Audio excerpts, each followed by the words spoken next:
Hey guys, I just wanted to pop on here to create a quick video to show you how to put an answer key into your Google Forms if you are doing the Google Form quiz for your meiosis activity. So let's say we titled this as meiosis quiz, and my first question was something silly like, what is your favorite color? Yours would obviously be a question about meiosis, and I would put in different color options, blue, green, red. But I also told you that you had to put in an answer key.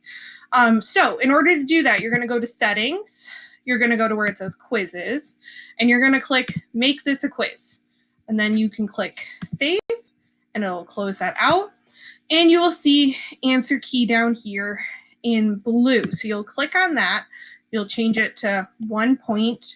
And obviously, since blue is the correct answer, you would click on blue. It'll show up green, and then you'll click done. And then you can see what your answer choice is there. So that's how you make an answer key in. Thank you guys. I hope this was helpful. Let me know if you have any other questions.